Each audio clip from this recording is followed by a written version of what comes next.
Hola, ¿cómo les va? Bienvenidos una vez más al canal El Depósito de la Fe. Mi nombre es Leonardo Abdala y en esta ocasión quiero compartirles algunos pensamientos sobre las enseñanzas de la Didache respecto del Padre Nuestro. Muchos comentarios, muchos libros y muchos artículos en la web, escritos mayormente por hermanos separados, hablan en contra del Padre Nuestro como una oración para ser orada literalmente. Para ellos simplemente es una oración modelo que contiene partes o frases que son instructivas o simbólicas o representativas de ciertos aspectos de la vida cristiana que se pueden mencionar en una oración. Pero ellos niegan rotundamente que el Padre Nuestro pueda ser orado literalmente como una oración preestablecida. Según ellos es una introducción pagana del siglo XI y a partir de allí en el paganismo se metió en la iglesia con el Padre Nuestro y el Padre Nuestro o la forma de orar el Padre Nuestro de forma repetitiva. Eso es una usanza pagana y no corresponde a las enseñanzas del Señor Jesucristo y tampoco corresponde a las enseñanzas de la iglesia primitiva. Vamos a ver en este video si esto es cierto o si la Iglesia Católica tiene razón. Vamos a ello.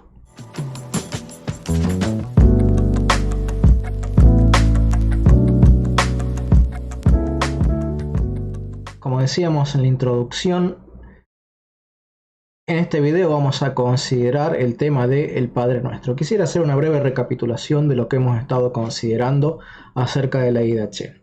Este escrito de la iglesia primitiva, escrito allí desde el año 50, 60, 70, algunos autores lo fechan también allá cerca de los años 40. Hemos venido haciendo una serie de estudios, una serie de videos bastante superficiales, digamos, sin entrar en la profundidad de la teología de la iglesia primitiva, pero tocando o mencionando lo que los padres de la iglesia enseñaban sobre ciertos aspectos mencionados en la Didache, para darle el valor que la iglesia primitiva le daba a la Didache, un escrito que fue leído por toda la iglesia primitiva durante muchos años. En el primer video de esta serie tocamos el tema de los dos caminos, ¿sí? Mencionando el tema de la refutación de la sola fide de parte de la Didache. Hablamos también del purgatorio que estaba enseñado implícitamente por la Didache. Hablamos en contra de la teología de la prosperidad enseñada por muchos pastores evangélicos. Hablamos del tema de los deuterocanónicos, aunque siempre sin haber abordado el tema completamente.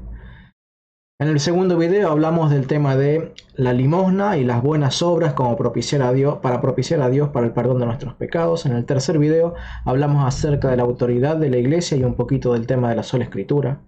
En el cuarto video hemos hablado acerca de la comunión con los santos. En el quinto hablamos del tema del bautismo cristiano.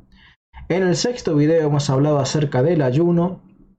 Y en este video hemos de hablar el tema de el Padre Nuestro. Yo les invito, les voy a dejar en la descripción el link a la lista de reproducción que contiene toda esta serie de videos sobre la Didache para que ustedes puedan ir poniéndose en el contexto para aquellos que no lo han escuchado antes y poder entonces arrancar la serie de estudios desde el principio.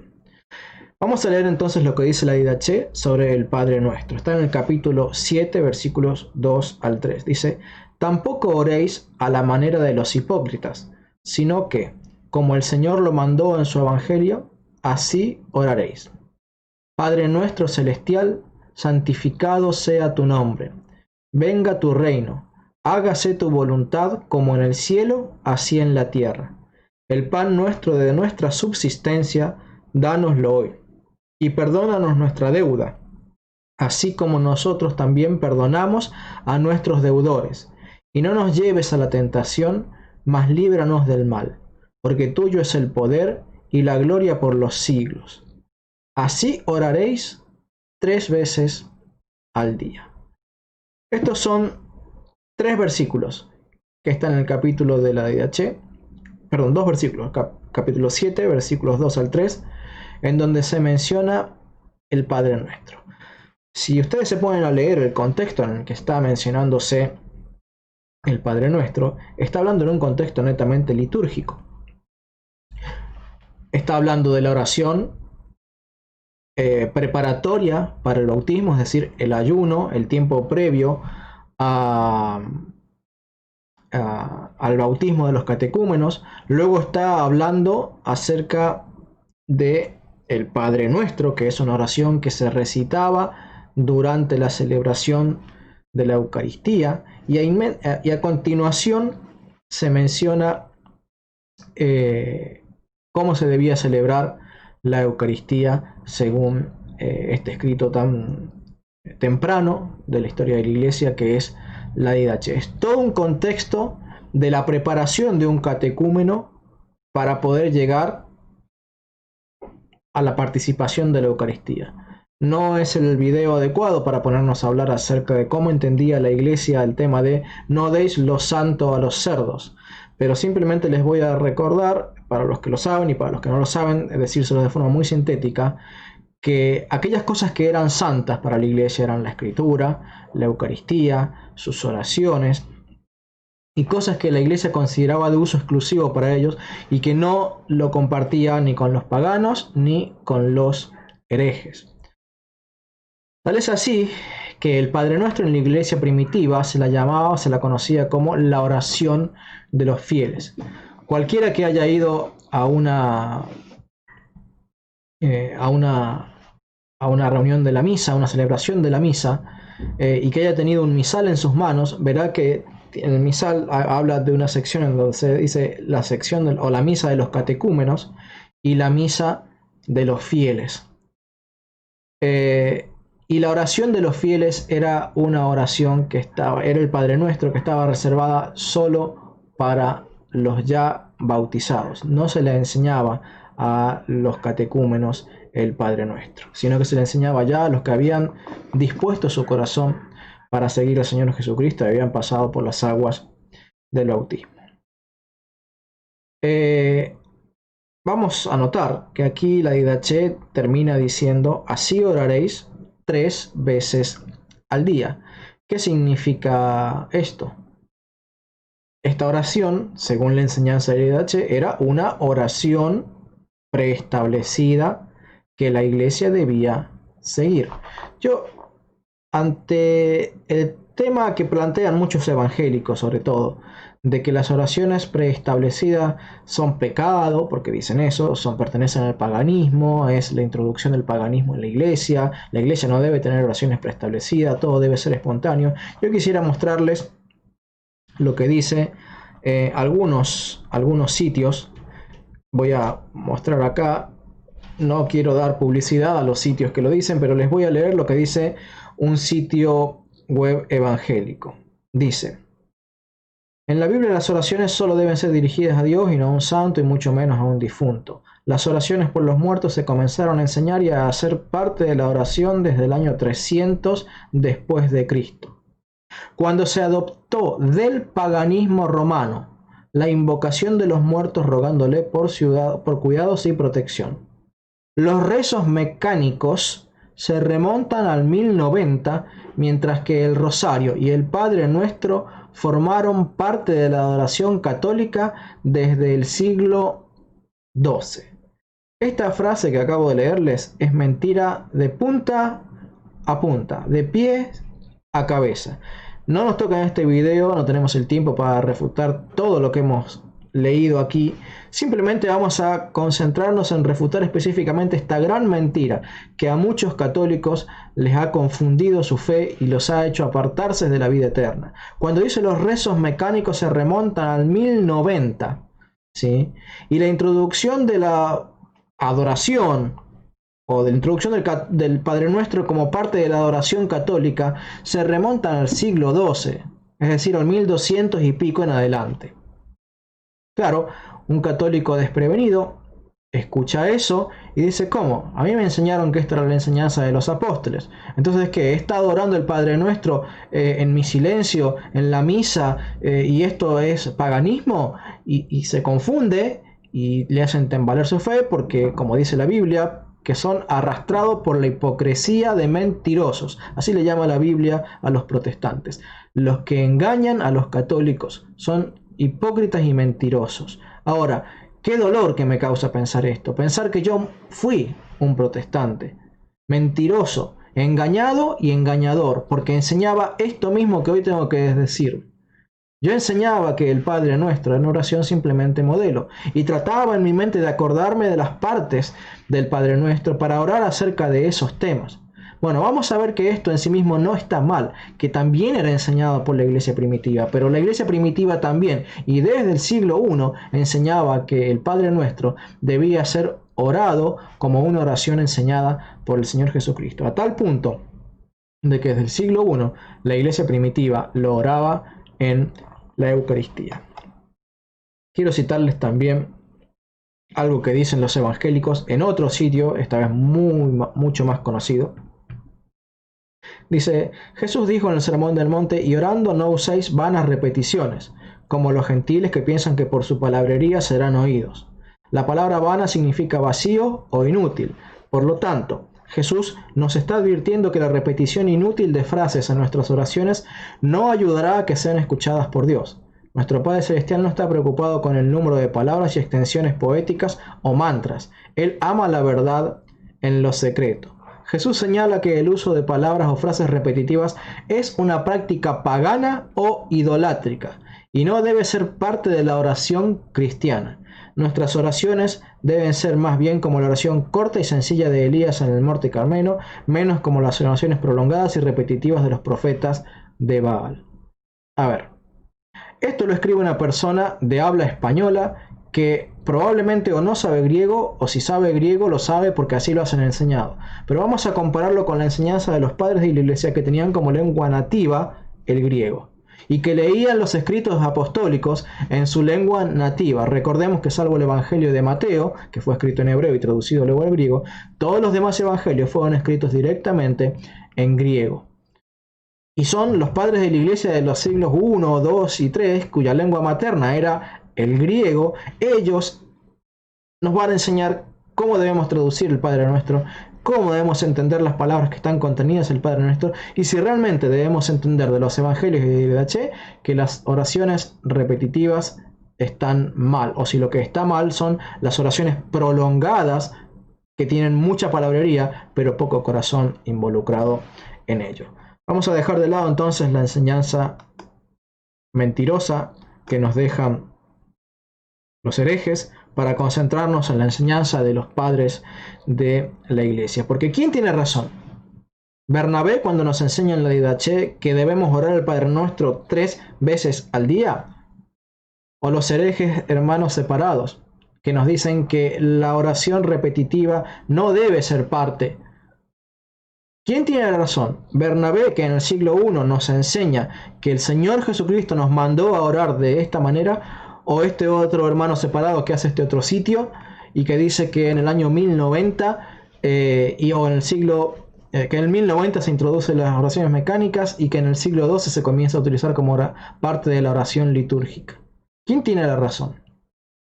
¿Eran los padres de la iglesia católicos o eran los padres de la iglesia evangélica? Bueno, vamos a responder un poquito a estas preguntas. Hay antecedentes en el Antiguo Testamento acerca de las oraciones repetitivas. Vamos a considerar que cuando Bernabé dice, tampoco oréis a la manera de los hipócritas. Ya habíamos visto el video anterior, en el video sobre el ayuno, que los hipócritas se refería a los judíos, no a los paganos, ¿sí? Eran los judíos los que hacían un ayuno que era vacío, un ayuno simplemente exterior, abstinencia de alimentos, pero no abstinencia del pecado. ¿Sí?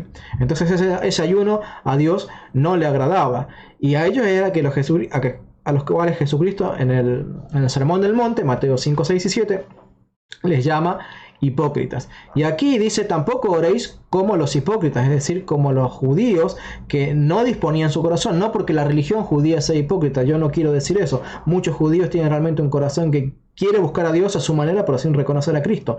Pero había muchos, especialmente en el liderazgo del pueblo de Israel de aquella época, que tenían las oraciones más pulidas que pudiera haber, pero tenían un corazón para nada pulido, tenían un corazón sucio. Ahora, dice, tampoco oréis a la manera que hacen los hipócritas, dice, sino que, como el Señor lo mandó en su evangelio, así oraréis. Padre nuestro celestial, santificado sea tu nombre. Venga tu reino, hágase tu voluntad como en el cielo, aquí, así en la tierra. El pan nuestro de nuestra subsistencia, dánoslo hoy, y perdónanos nuestra deuda, así como también nosotros perdonamos a nuestros deudores. Y no nos lleves a la tentación, mas líbranos del mal.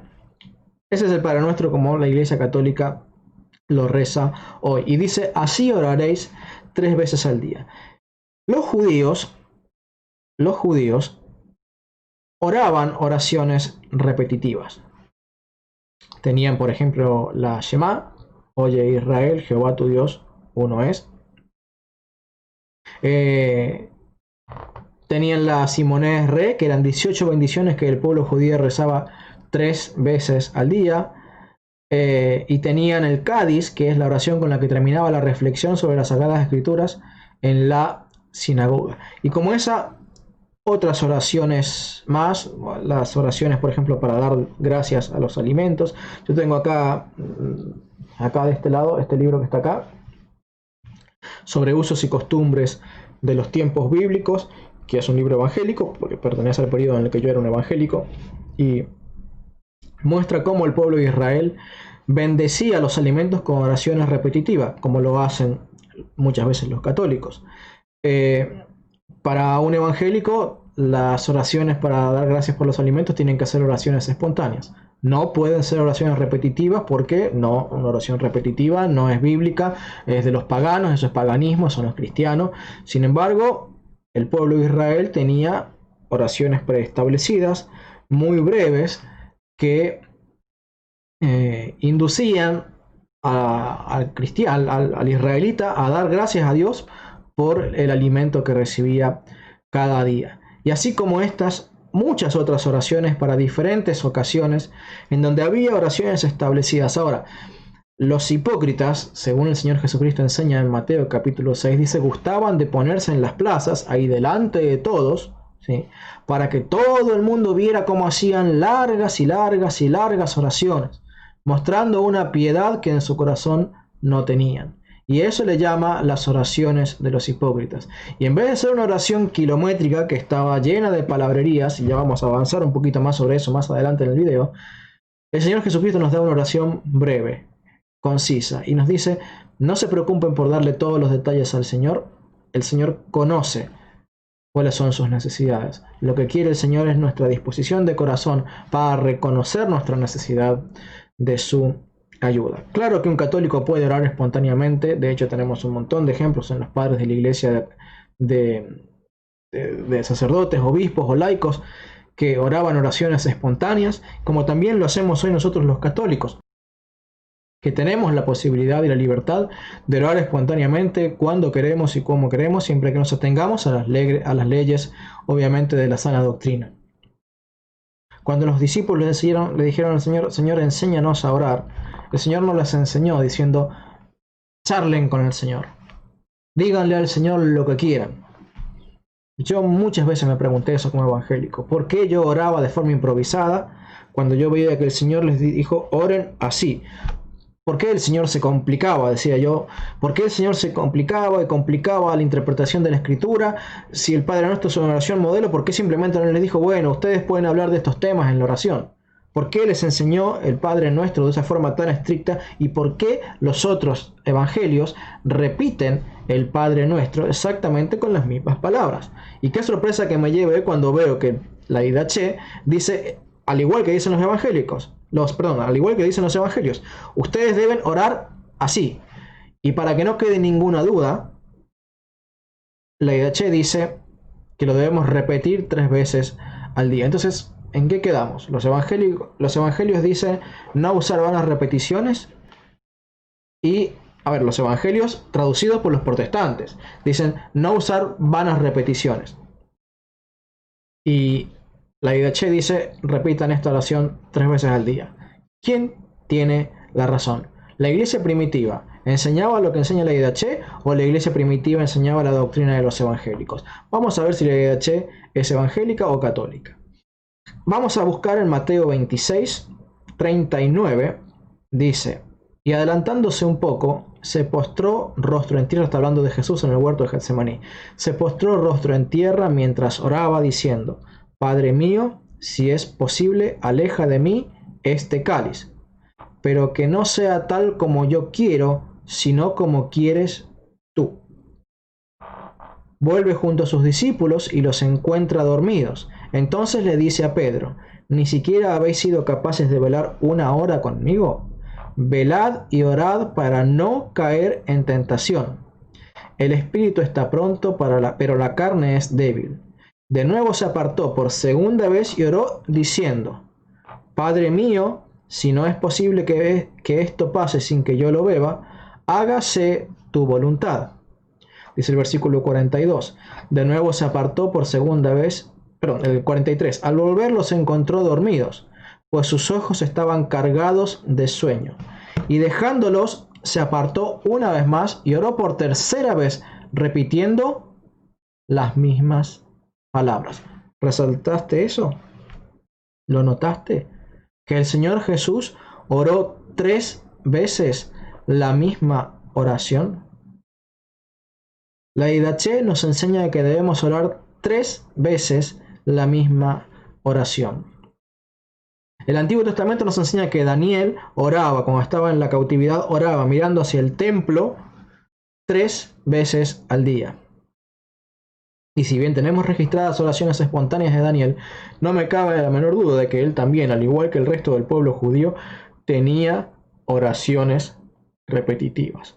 Lo que condena el Señor es la larga lista de repeticiones y repeticiones y repeticiones, hecha con un corazón hipócrita, que quieren ganarle la pulseada a Dios, no por la bondad y la piedad del que ora, sino por las vanas palabras añadidas y acumuladas, como si pudiéramos convencerlo a Dios. Ya vamos a ver un poquitito sobre este tema cuando dejemos que los padres de la iglesia respondan y expliquen el Padre Nuestro. ¿Qué hemos visto, aunque superficialmente, porque no es un tema ni súper estructurado como lo he preparado, ni tampoco exhaustivo? ¿Qué es lo que hemos visto? Que el pueblo judío, no los paganos, que también los tenían, pero el pueblo judío tenía oraciones repetitivas. Es decir, esto de que las oraciones mecánicas son una práctica pagana, mentira de los hermanos separados. Esto de que las oraciones mecánicas son introducidas a partir del siglo XI o XII, mentira de los hermanos separados.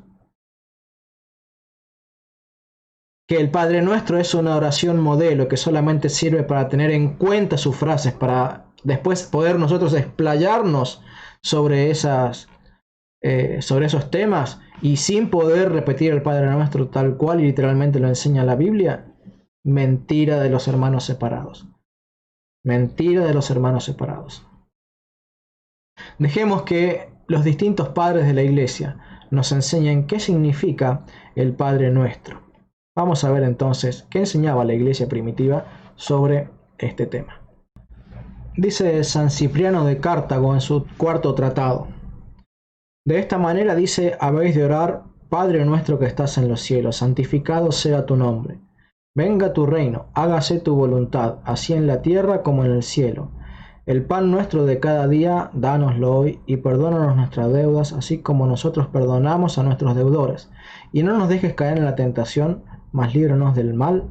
Amén. Ante todo, no quiso el doctor de la paz y el maestro de la unidad que cada uno rogase privadamente y solo por sí. De ahí es que como decimos, Padre mío, de ahí es que no decimos, Padre mío, que estás en los cielos, ni tampoco mi pan de cada día, dámele hoy. Y nadie pide que a él solo se le perdonen sus deudas, y solo a él no se le deje caer en la tentación y se le libre del mal. Ella es una oración pública y común a todos, y cuando oramos no lo hacemos como uno solo, sino por todo el pueblo, pues todo el pueblo forma un mismo cuerpo. El Dios de la paz y autor de la concordia, que tanto nos encargó guardásemos la unidad, quiso que uno solo orase por todos, así como a todos llevó él mismo así solo. Esta forma de oración la observaron aquellos 3 niños de Babilonia puestos en medio de un horno ardiente de fuego, conformes en la súplica, acordes y unidos en la voluntad. Así lo declara la Sagrada Escritura, y cuando refiere cómo oraron ellos, nos propone un ejemplar que debemos seguir. Queremos que nuestras oraciones sean semejantes a la que ellos hicieron.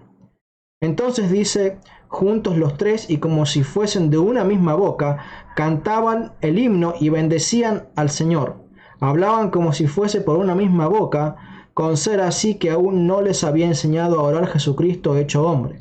Por eso fue tan poderosa y eficaz su oración, pues no podía menos de merecer el agrado del Señor, la que era tan pacífica, tan sencilla y tan espiritual. ¿Qué es lo que está diciendo San Cipriano? Al margen de que cita el Padre Nuestro. A mí me llamó la atención varias cosas. Una de ellas no tiene nada que ver con el Padre Nuestro, pero no puedo dejar pasar la ocasión. Y es que está citando como escritura aquellas porciones del libro de Daniel que los hermanos separados en su Biblia mutilada no tienen. Y se refiere a la oración de los tres amigos de Daniel, la oración que ellos oraron cuando estaban dentro del horno de fuego. La Biblia de los protestantes, que no contiene esta oración, simplemente se queda con el relato desde afuera del horno, ¿sí? Lo que se ve desde afuera. Pero la versión griega, la versión de la Septuaginta, que era la que utilizaban los apóstoles, el Señor Jesucristo y los padres de la iglesia, sí contenía este relato de las oraciones de los tres amigos de Daniel. Recordemos, eran Sadrach, Mesach y Abednego. Estos tres hombres o jóvenes oraron una oración, y dice que esa oración era una oración hecha por una misma boca. Los tres dijeron la misma oración. Los tres dijeron, no oraron cada uno por separado, cada uno con sus palabras, que no es que esté mal eso, pero dice que oraron una misma oración, que milagrosamente el Señor habría hecho probablemente que los tres oraran una misma oración. Y debemos de notar también, como enseña Hechos 2:42, dice, y perseveraban en la doctrina de los apóstoles, en la comunión unos con otros, en el partimiento del pan y en las oraciones. Como evangélico jamás le presté atención a ese plural, las oraciones. Siempre que lo leía, porque así me lo habían enseñado desde el púlpito, así lo había leído en todos los libros, se referiría al hecho de orar. Pero cuando uno entiende que la iglesia primitiva tenía oraciones preestablecidas, entre ellas el Padre Nuestro, entiende por qué se refiere aquí a las oraciones.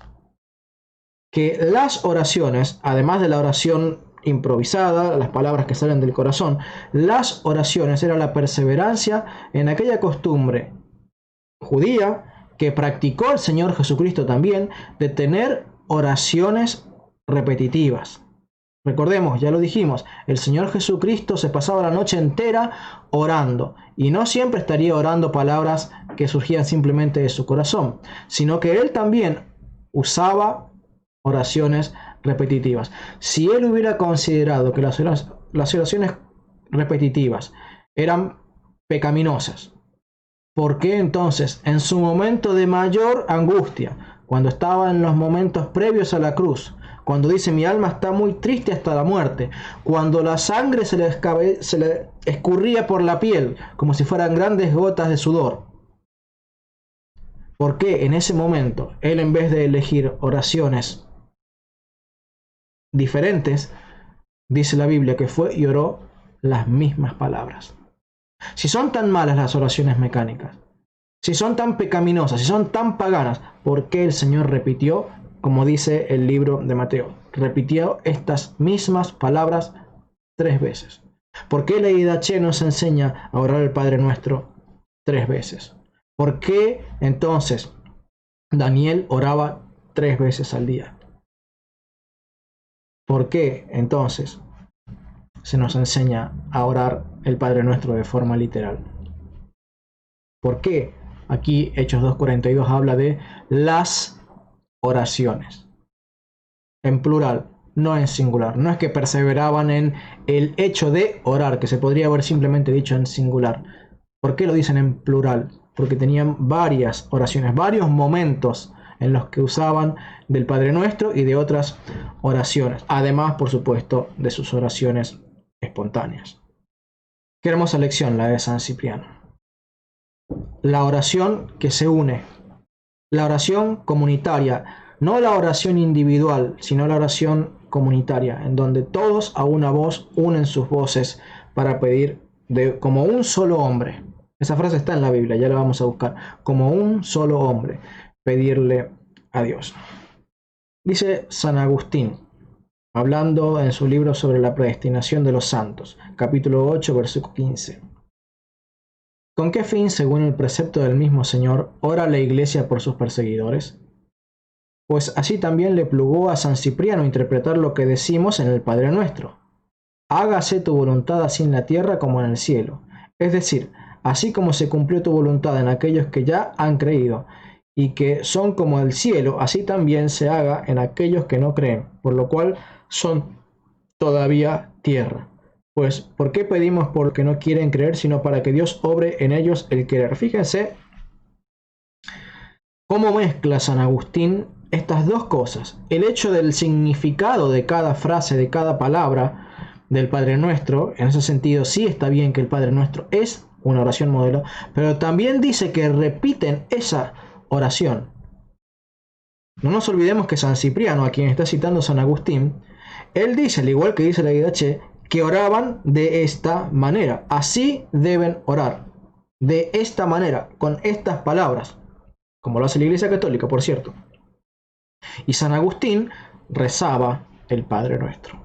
San Cipriano rezaba el Padre Nuestro. El apóstol Bernabé rezaba el Padre Nuestro. Y seguramente los otros apóstoles también rezaban el Padre Nuestro. Lo que sucede es que en los escritos de la Biblia no solamente tenemos en los evangelios el Padre Nuestro y que la iglesia lo entendía como que bueno, ya está, ahí está en los evangelios. Los apóstoles no repitieron la enseñanza de los evangelios. Nos enseñaron que debíamos orar, y no solamente orar al Padre Nuestro, sino también pedir, dar gracias, hacer acciones de gracias, súplicas, ruegos. Pero los hermanos separados, como en todo, Biblia mutilada, oración mutilada, fe mutilada. Todo lo que entienden ellos es parcial, y por eso decimos que la plenitud de la fe se encuentra en la Iglesia Católica, porque todo lo que tienen los hermanos separados es en parte. Porque su sabiduría es parcial. Su forma de interpretar la Escritura no les permite llegar a comprender plenamente la Escritura como le enseñaron los padres de la Iglesia. Dice San Agustín, así también pues le plugó a San Cipriano interpretar lo que decimos en el Padre Nuestro. Tenía nombre. ¿Sí? Él dice lo que decimos, lo que repetimos, lo que oramos. ¿Y cuándo lo oraban? En sus oraciones individuales y también en la misa, como lo hace la Iglesia Católica hoy. También dice San Agustín en el Sermón 114, capítulo 5. Quiero pues que perdones tú, porque mi perdón lo exige. Te suplican perdón, concédelo. Te lo suplican y lo suplicarás. Te lo suplican, perdona. Tú también suplicas que se te perdone. Mira que llegará el momento del Padre Nuestro. Te cogeré en las palabras que irás a decir. Son estas. Padre nuestro que estás en el cielo, no te contarás en el número de los hijos si no dices Padre nuestro. Por tanto, has de decirlo. Sigue. Santificado sea tu nombre. Di todavía, venga tu reino. Continúa aún. Hágase tu voluntad, así en la tierra como en el cielo. Pon atención a lo que añades. Danos hoy nuestro pan de cada día. ¿Dónde están tus riquezas? Advierte que estás mendigando. Con todo, y a esto quería llegar, di todavía lo que sigue después de danos hoy nuestro pan de cada día. Di, perdónanos nuestras deudas. Llegaste a las palabras en las que pensaba.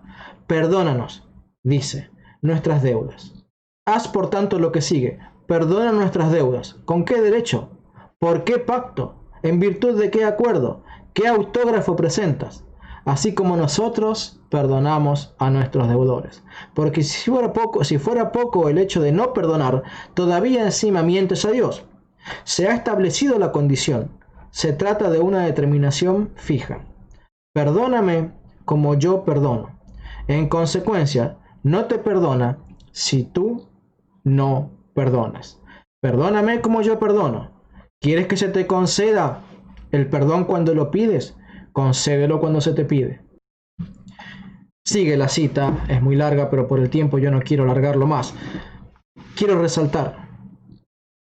Dice, te cogeré en las palabras que irás a decir.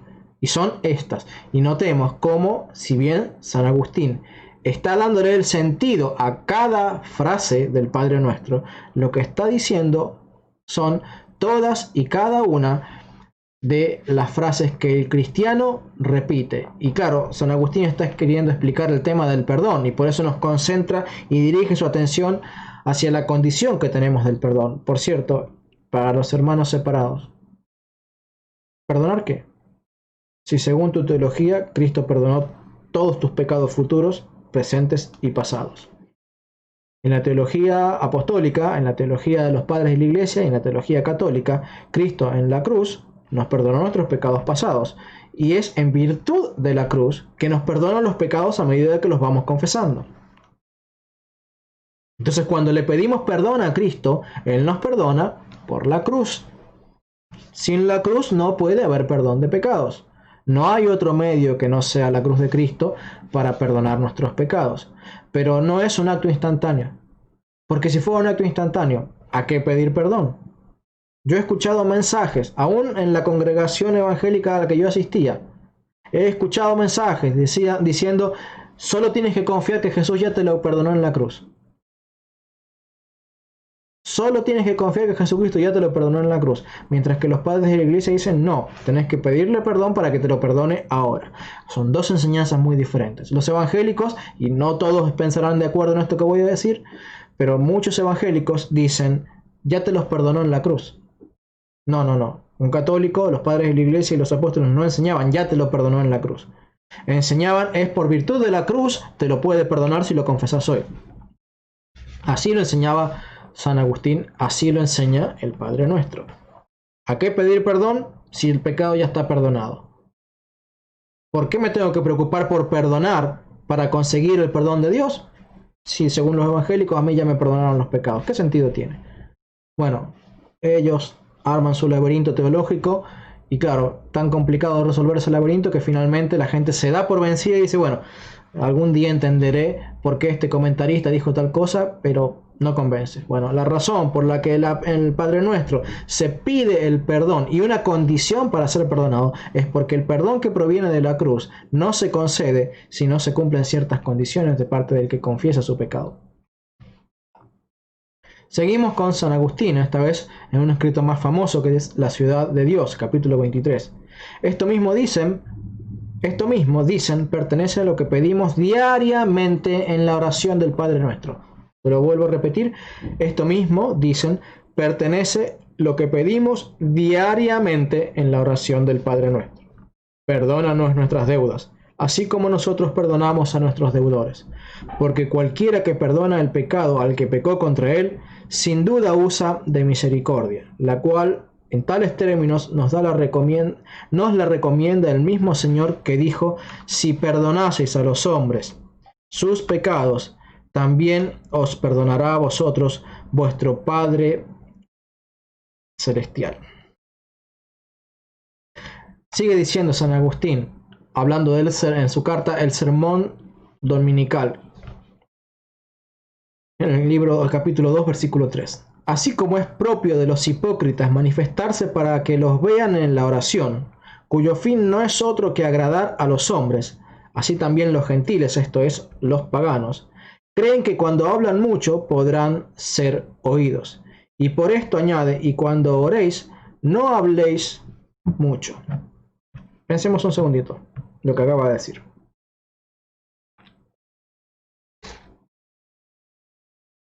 Hemos dicho que los judíos eran los que se les llamaba los hipócritas, pero no por su religión, sino por su corazón. El corazón que se comportaba con hipocresía y pretendía hacer uso de oraciones piadosas, pero con un corazón no piadoso.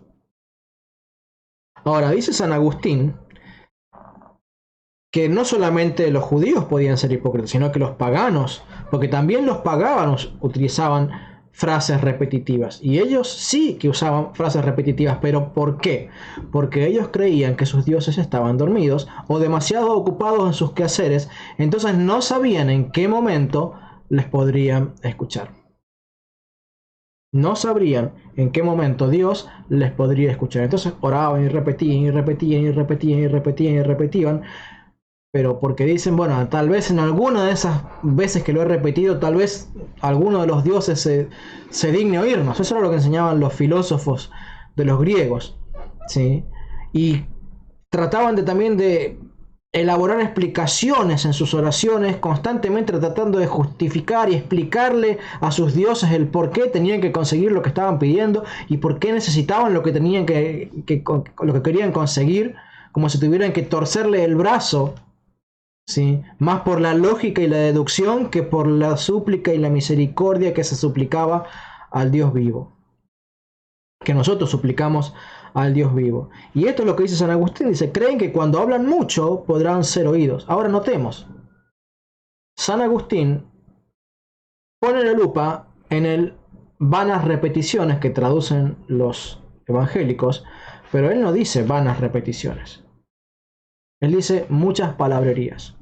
Hablan mucho.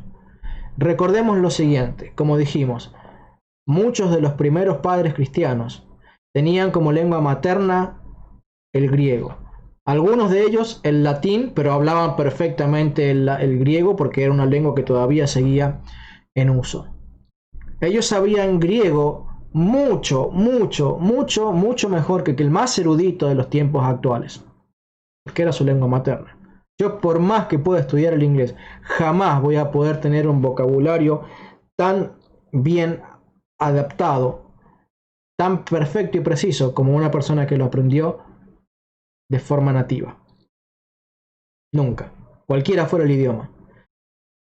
Y dice, creen que cuando hablan mucho podrán ser oídos. Y por esto añade, y cuando oréis, no habléis mucho. Pero los evangélicos dicen, no uses vanas repeticiones. Pero la iglesia primitiva enseñaba, no uses de muchas palabras, que no es lo mismo. Dice Casiano en sus Colaciones, capítulo 9, versículo 36. Se debe orar con frecuencia y brevemente, no sea que deteniéndonos demasiado, puede el enemigo introducir algo en nuestro corazón. Y yo sé y reconozco cuántas veces como evangélico me costó retener la concentración en el intento de hacer largas oraciones, aunque las hiciera en privado, no para que nadie me viera, sino yo dice, bueno, quería dedicarme un buen rato a orar, y muchas veces mi sentido de la concentración me traicionaba. No siempre, pero me costaba. Y lo que empezaba con mucho fervor, muchas veces no terminaba con el mismo fervor.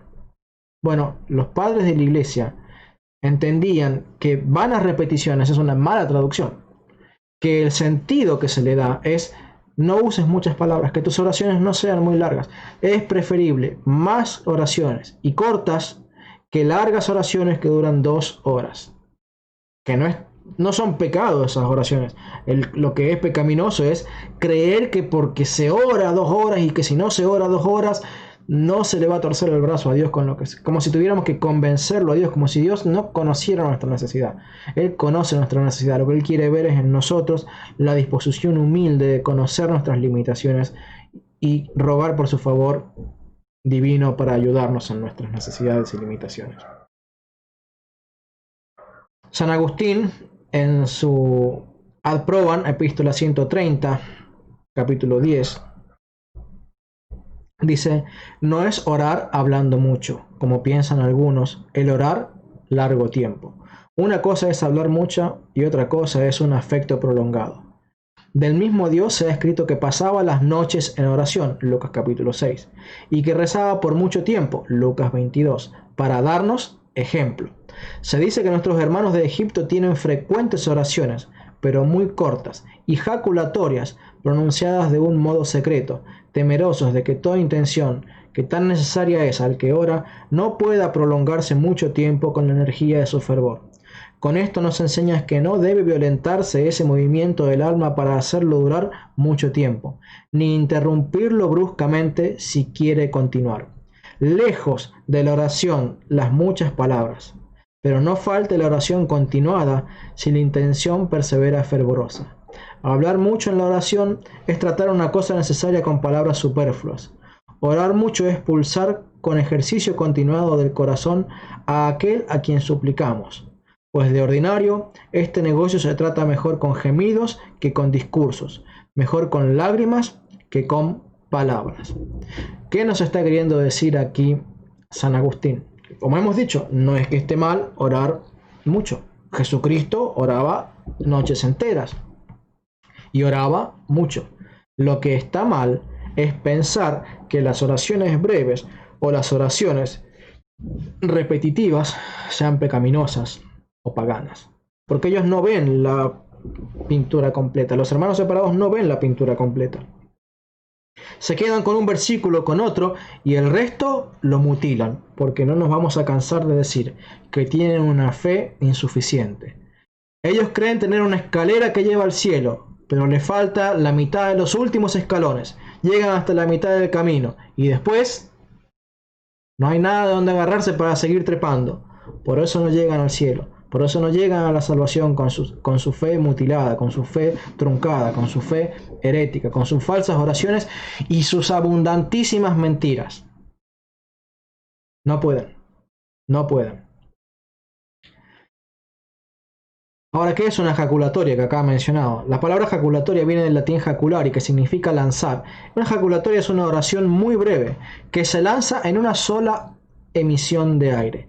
Se trata de una frase cortita, que se dice en una exhalación. Se emplea para alabar, dar gracias o pedir ayuda. Un ejemplo de una ejaculatoria es la del Señor Jesús en el monte, en el huerto de Getsemaní. Padre, si no puede pasar de mí esta copa, no se haga como yo quiero, sino como tú. No hubo una respiración en el medio. Con una sola respirada de aire me alcanzó el aire para poder terminar. Y no es que la oración siempre deba ser así, pero está diciendo que los padres del desierto, muchos de los cristianos de la iglesia primitiva, oraban estas breves oraciones, como las hay en la Biblia, el mismo Señor Jesucristo. Pero para los hermanos separados, las ejaculatorias están mal. Pero no se han dado cuenta que el Señor Jesucristo lanzó 3 veces la misma oración. Padre, si puede pasar de mí esta copa, si no puede pasar de mí esta copa, no se haga como yo quiero, sino como tú. Eso es una ejaculatoria. Una oración corta, breve y que se repite. Dice San Juan Crisóstomo en sus homilías sobre Mateo, la homilía 19, dice: el Señor nos disuade con esto de la mucha conversación cuando oramos. Ahora, la IHE enseña que podemos usar la oración repetida del Padre Nuestro. San Cipriano nos enseña que podemos usarla de forma repetida. San Agustín nos enseña que podemos usarla de forma repetida. Y San Juan Crisóstomo nos dice que lo que el Padre Nuestro nos enseña, o el contexto del pasaje del Padre Nuestro, lo que nos enseña es el problema de la mucha palabrería. Las muchas palabras, no vanas repeticiones.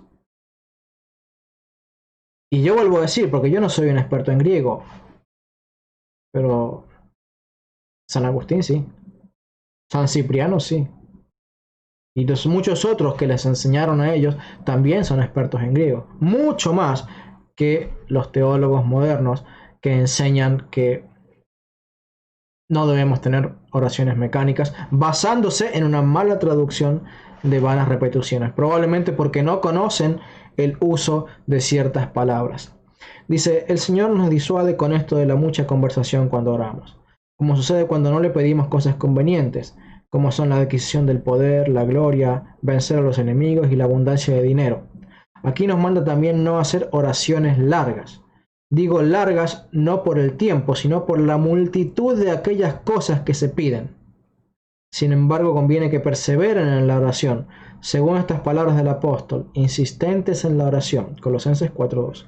no porque el apóstol haya querido que compusiéramos las oraciones de 10.000 versos, sino que las anunciásemos con el corazón, lo cual indica en secreto cuando dice, no habléis mucho.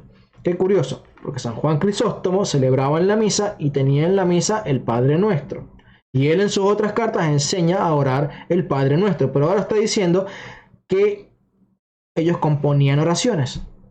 ¿Y qué es lo que dice? ¿Que está prohibido componer oraciones? ¿Que es pecaminoso componer oraciones? No, que lo que no debemos hacer es que nuestras oraciones sean de 10.000 versos. Que es preferible que sean breves, pero honestas y sinceras, sentidas, llenas de fervor, llenas de gemidos, llenas de súplica, como nos enseña el Señor. No con las muchas palabras, sino con la buena disposición del corazón. Enseña Beda, San Beda, en sus estudios llamados la glosa. Condena el mucho hablar en la oración, porque esto proviene de la infidelidad, y por ello sigue como lo hacen los gentiles. Para los gentiles era necesaria la multiplicación de palabras, porque los demonios no sabían lo que ellos pedían, sino lo aprendían de sus mismas palabras. Creen, por lo tanto, que cuando hablan mucho son oídos. Qué interesante, porque es Beda el que nos está enseñando un poquito mejor lo que dijimos al principio del video. Estas enseñanzas se refieren tanto a los judíos que vivían de una manera hipócrita y a los gentiles que tenían una oración en donde dicen, bueno, yo tengo que explicarle a mi Dios qué es lo que estoy orando, por qué lo estoy pidiendo, qué medidas tiene, de qué color lo quiero, en qué cantidad, en qué lugar y en qué momento, porque si no, él no lo entiende. Entonces sus oraciones eran... Y los cristianos del primer siglo dicen, no, decirle, Señor, venga tu reino. Señor, que se haga tu voluntad en mi corazón, que se haga tu voluntad. Así como todos en el cielo hacen tu voluntad, Señor, que mi corazón haga tu voluntad. Por eso dice Beda, dice, para los gentiles era necesaria la multiplicación de palabras, porque los demonios no sabían lo que ellos pedían, sino lo aprendían de sus mismas palabras.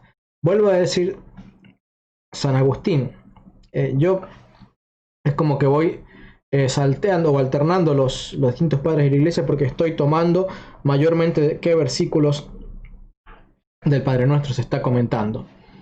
Dice San Agustín sobre el sermón dominical: sí es verdad que la multitud de palabras no tiene otro motivo que la ignorancia de aquel a quien se habla. ¿Qué necesidad hay de esto con relación al que conoce todas las cosas? Por lo que añade, sabe vuestro Padre lo que habéis menester antes que lo pidáis. Sabe vuestro Padre lo que le van a pedir antes de que se lo pidan. Justamente porque está en contraste con esto que enseñaban los griegos, que sus dioses no conocían lo que se les iba a pedir. Pero si Dios lo conoce todo por antemano, lo mejor que se puede hacer es mostrarle en una frase breve y sencilla nuestra buena disposición para reconocer nuestra necesidad y su maravillosa y misericordiosa providencia.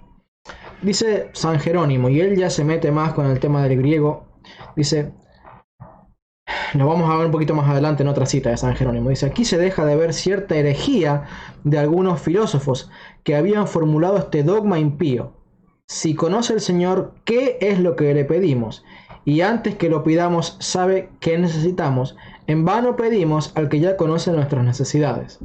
A estos debe responderse que nosotros no es que contamos a Dios nuestras cosas, sino que rogamos.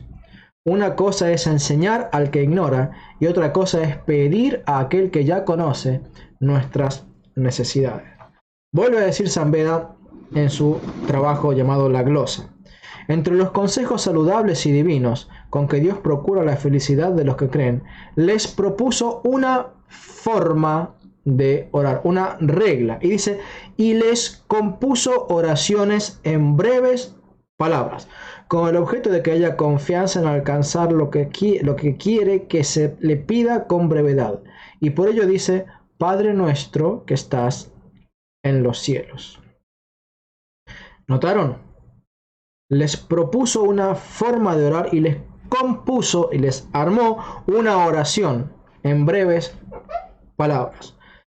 Y yo vuelvo a decir lo que desde mi testimonio de conversión he venido diciendo. Los padres de la iglesia no son evangélicos. Mucho menos protestantes. No, a ver, no son protestantes históricos. No son luteranos, no son calvinistas, pero mucho menos evangélicos. Mucho menos. Porque los evangélicos son los más apartados de la verdad. Y por eso son los que más odio tienen hacia la Iglesia Católica. Porque mientras más lejos estén de la verdad, más van a odiar a la verdadera Iglesia y a las verdaderas enseñanzas de la Iglesia. San Agustín no era evangélico, San Jerónimo no era evangélico, Beda no era evangélico, Cipriano no era evangélico, San Crisóstomo no era evangélico, Bernabé no era evangélico, Pablo y Pedro y ninguno de los otros apóstoles eran evangélicos, eran católicos. Toda su doctrina es católica. Dice San Cipriano en la oración, en su carta, la oración dominical. Fíjense, la carta se llama La Oración Dominical. Hemos hablado acerca de libros que se llaman El Sermón Dominical, pero acá hay una carta que se llama La Oración Dominical y se refiere al Padre Nuestro, porque el Padre Nuestro era la oración en donde toda la iglesia unida oraba al Padre Nuestro durante la celebración de la misa. El que nos dio vida nos enseñó a orar para que cuando hablamos al Padre por medio de la oración que nos enseñó el Hijo, seamos oídos con más facilidad. Es una oración amigable y familiar al rogar a Dios con su propia oración. Conoce el Padre las palabras de su Hijo cuando le rogamos, y como lo tenemos por abogado ante el Padre por nuestros pecados, 1 de Juan capítulo 1, cuando los pecadores rogamos por nuestros delitos, debemos tomar todas las palabras de nuestro abogado. Dice San Cipriano también en su carta Oración Dominical. No decimos Padre mío, sino Padre nuestro, porque el Maestro, bueno, esto ya lo cité, ¿no? Porque el Maestro de la paz y de la unión no quiso que se hiciesen súplicas de una manera aislada, como cuando alguno ruega por sí solamente. Ahora, San Agustín en el Sermón Dominical vuelve a hacer referencia al Padre Nuestro y dice: mas así como el pecador se llama tierra, a quien se le ha dicho, eres tierra e irás a la tierra, así por el contrario se puede llamar cielo al justo, Génesis 3:19. Con toda propiedad se dice que estás en los cielos. Recordemos, San Agustín está comentando el Padre Nuestro. Esto es, que estás con los santos, porque tanta distancia hay, espiritualmente hablando, entre los justos y los pecadores, cuanto hay corporalmente entre el cielo y la tierra. Dice, para significar esto, cuando oramos nos volvemos hacia el oriente, de donde parece que empieza el cielo. Bueno, para un evangélico esta frase puede no significar mucho. Para un católico de los contemporáneos que tal vez no están muy instruidos en algunas cuestiones tradicionales de la iglesia, también esta frase puede no significar mucho, pero dice, cuando oramos nos volvemos hacia el oriente. Se dice que desde el oriente es donde sale el sol, que es una figura del Señor Jesucristo.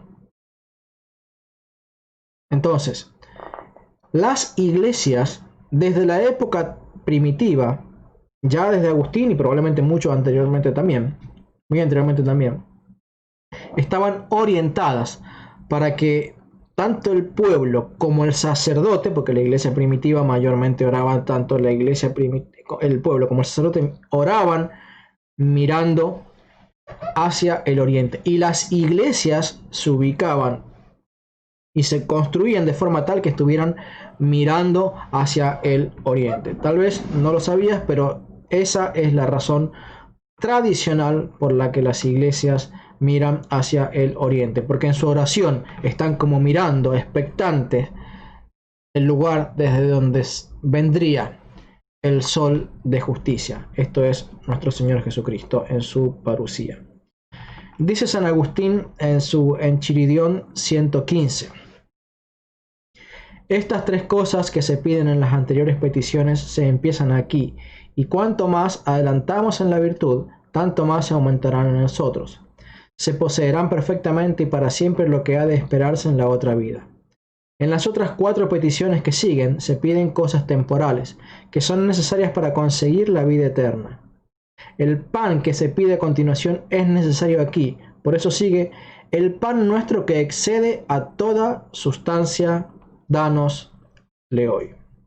Bueno, voy a tomar un poquito de agua porque quiero tomarme una pausa para decir esto. Es interesante esta traducción.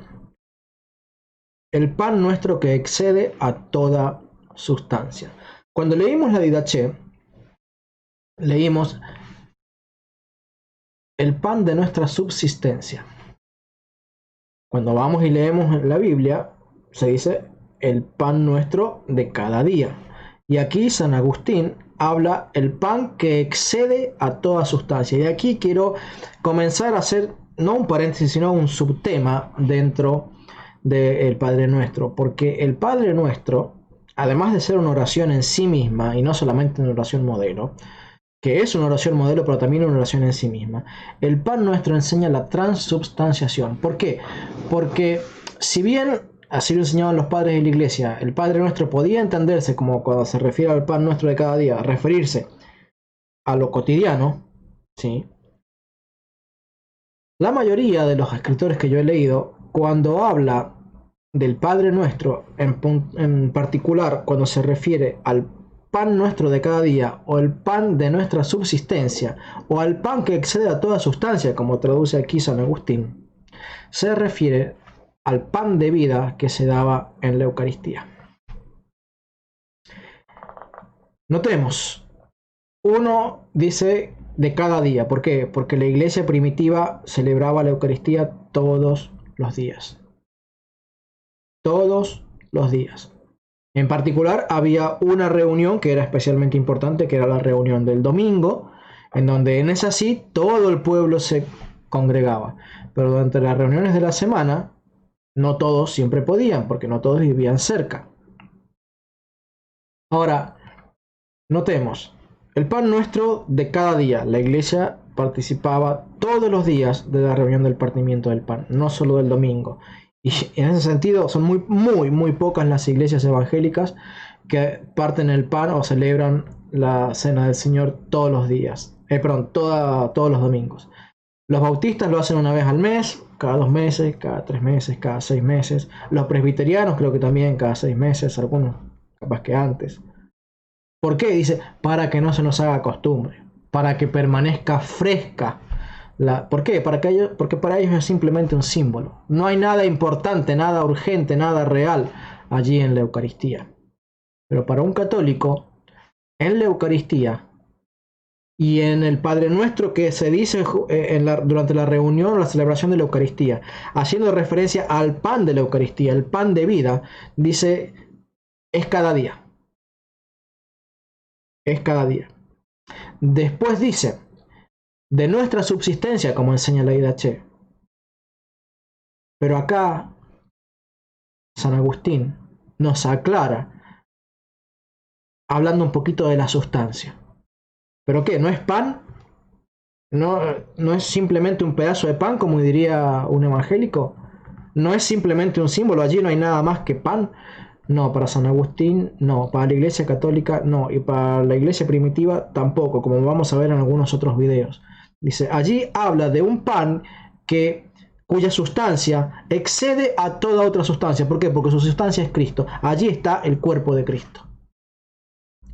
Dice San Jerónimo, lo que nosotros llamamos aquí sobresustancial. Y notemos otro nombre que se le da al pan, porque después los evangélicos van a decir que es pecado hablar de la transubstanciación, diciendo que eso es un dogma inventado en el siglo, no sé, creo que XVI, en el Concilio de Trento. Sí, dice, ellos allí definieron el dogma, allí inventaron la doctrina de la transubstanciación, pero la iglesia ya viene hablando de que la sustancia del pan de la Eucaristía no es ya pan una vez que ha sido consagrado, sino que es el cuerpo que ya es un pan que, como dice San Agustín, excede a otras sustancias, porque es el pan de vida, es el cuerpo de Cristo. Que hablamos de aquí, según San Jerónimo, dice de un pan sobresustancial. Y como dice San Ignacio, dice, este es el cuerpo de Cristo, el mismo cuerpo que fue crucificado, el mismo cuerpo que fue resucitado. Ese pan es el que está presente en la Eucaristía. Y el Padre Nuestro, que es una oración que se reza toda vez que se celebra la Eucaristía como parte obligatoria de la liturgia, dice, allí, en esta frase tan simple, está expresada la vocación, el amor, el deseo, el anhelo por comer y participar del cuerpo de Cristo. Sigan los evangélicos, sigan los presbiterianos, sigan los grupos protestantes restándole la importancia que tiene a ese pan que da vida, porque por esa razón no tienen vida, porque no creen que allí está el pan que comunica la vida. Así dice San Agustín. Ahora vamos a pedir por las cosas que nos son necesarias para conseguir la vida eterna. Y a renglón seguido dice, el pan que se pide a continuación es necesario aquí por eso. Sigue, el pan nuestro que excede a toda sustancia, dánosle hoy. ¿Por qué? Porque San Agustín, al igual que la Iglesia Católica y los padres de la Iglesia primitiva, los padres apostólicos y los apóstoles, y como Jesucristo mismo enseña, el que no come de este pan y bebe de mi sangre, no tiene vida eterna. El que come mi cuerpo y bebe mi sangre, tiene vida eterna. Dice San Jerónimo, lo que nosotros aquí llamamos sobresustancial, en el texto griego dice epiousión, en lugar de lo cual dice con frecuencia los 70 intérpretes periousión. Si consideramos el texto hebreo, en todos los lugares, en aquellos que expresaron la palabra perousión, es decir, cuando fue traducida, encontramos la palabra segoya, que Simaco tradujo por exairetón, que quiere decir principal o egregio, aun cuando ha interpretado esto en cierta parte por peculiar. Cuando pedimos, pues, que Dios nos concede el pan peculiar o principal, pedimos aquel de quien habla el Evangelio de San Juan cuando dice, yo soy el pan vivo que bajé del cielo. Bueno, este tema de las palabras en el griego y el hebreo puede no ser muy claro para la mayoría. Incluso a mí me cuesta un poco entender su argumento.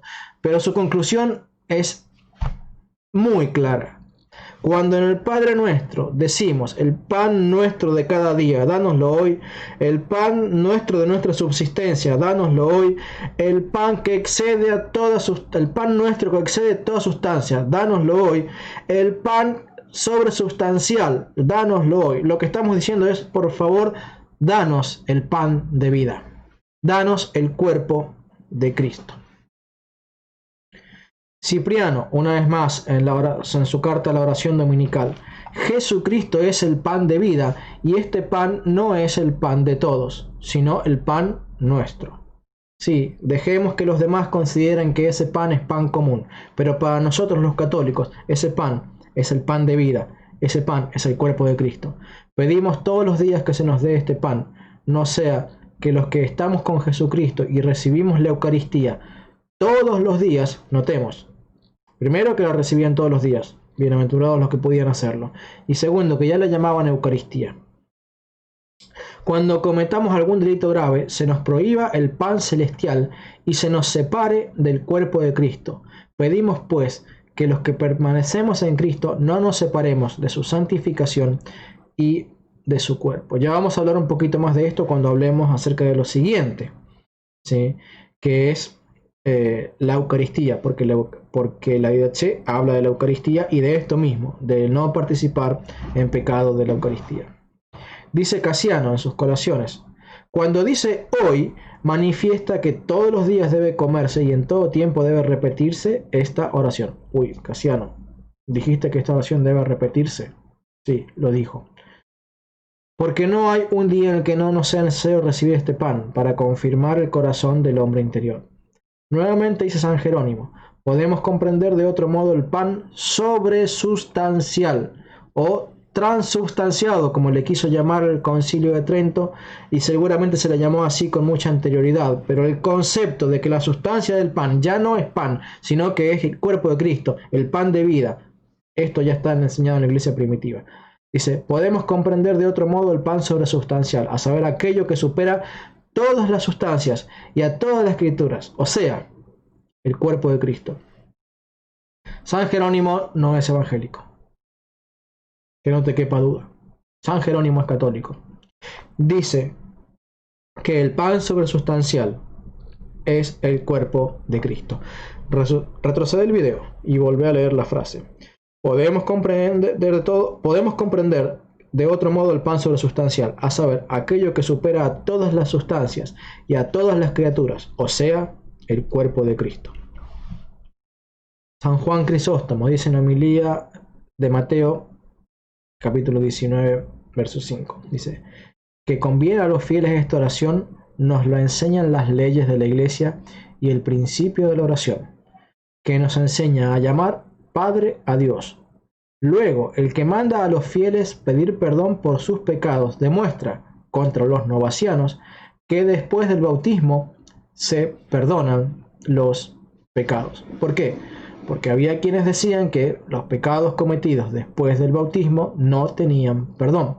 Los novacianos eran rigoristas y dice San Crisóstomo que a los novacianos los podemos refutar de este modo. El Padre Nuestro dice que tenés que pedir perdón de tus pecados. Y el Padre Nuestro lo orás a partir del momento de ser bautizado. Eso significa que después del momento de ser bautizado sí hay perdón de nuestros pecados. Bueno, mis queridos hermanos en la fe de la Iglesia Católica y a nuestros también muy anhelados hermanos separados, que esperamos algún día puedan entrar en la razón y reconocer que los padres de la Iglesia primitiva no eran evangélicos. Los evangélicos son un invento que no ha sido de Dios, no surgió del corazón de Dios, porque no hacen más que torcer las doctrinas que fueron enseñadas por la Iglesia primitiva, con la excusa de su propia interpretación, con la excusa de los pecados que cometen y cometemos los católicos. Sí, porque los católicos somos carne, somos polvo, necesitamos del perdón de Dios porque pecamos. Pero con la excusa de los pecados de los católicos, ellos encuentran motivo suficiente para decir vamos a romper la unidad de la Iglesia y cometer un pecado aún mucho más grave, para que se cumpla sobre ellos lo que dijo el apóstol San Juan. Salieron de nosotros para que se manifestase que no eran de nosotros, porque si hubiesen sido de nosotros, habrían permanecido entre nosotros. Ya no pertenecen a la Iglesia, por eso les llamamos los hermanos separados. Si algún día voy a hacer un video sobre este tema de los hermanos separados, porque muchos creen, incluso católicos, que esta es una expresión que se introdujo en el Concilio Vaticano II. No, esto es un concepto que está enseñado en la Biblia y es una frase que utiliza mucho San Agustín para explicar qué lugar tenían en el plan de Dios y cómo miraba y qué consideraba a Dios acerca de las sectas que salían de la Iglesia Católica o por diferencias con la doctrina, o porque eran rigoristas, o porque eran laxistas, o porque estaban peleados con el Papa, o por lo que fuera. Lo cierto es que concluyendo el video, decimos, Cristo oró oraciones mecánicas, así como también oraciones durante toda la noche, e improvisadas. Cristo oró jaculatorias, al igual que lo hacemos los católicos. Cristo condenó la mucha palabrería, no las repeticiones, porque Jesucristo mismo oraba oraciones repetitivas, no solamente en el Padre Nuestro, sino que conocía el Shema, habría orado muchas veces las oraciones de bendición por los alimentos y muchas otras cosas como se lo habían enseñado José y María y todos los judíos piadosos de la época. ¿Sí? Que esas oraciones, cuando estaban acompañadas de un corazón sincero, eran agradables a Dios. Pero cuando era de un corazón hipócrita, eso ya no le agradaba a Dios. Entonces la hipocresía por un lado desagradaba a Dios. Y la mucha palabrería en las oraciones improvisadas también desagradaba a Dios. Porque Dios dice, si yo ya conozco todo lo que me vas a explicar, ¿por qué tenés que explicarme? No tenés que tratar de convencerme. No hagas como hacen los gentiles que tienen que explicarle a su Dios, con minúscula Dios, por qué quieren pedir tal o cual cosa. Mostrarme más humildad y menos explicación, dice Dios cuando nos enseña acerca del Padre Nuestro. Bueno, que Dios te bendiga y nos vemos en la próxima entrega de esta interesantísima serie sobre la IDH. Suscríbete, deja tus comentarios Activa la campanita, porque si no solamente algunos de los videos te van a llegar y la mayoría de los videos te los vas a perder. Suscríbete y activa la campanita. Asegúrate de tener activada la campanita para que te lleguen todas las notificaciones de nuestros videos. Y entonces así no te vas a perder ningún video de la serie. Queremos entonces encomendarte a la gracia de Dios para que puedas ser edificado en la fe verdadera de Jesucristo. Concentra tu tiempo y tus estudios en la Biblia y considera también las enseñanzas de los primeros cristianos que interpretaron la Biblia para asegurarte de no desviarte de esa primera interpretación apostólica. Que Dios te bendiga ricamente.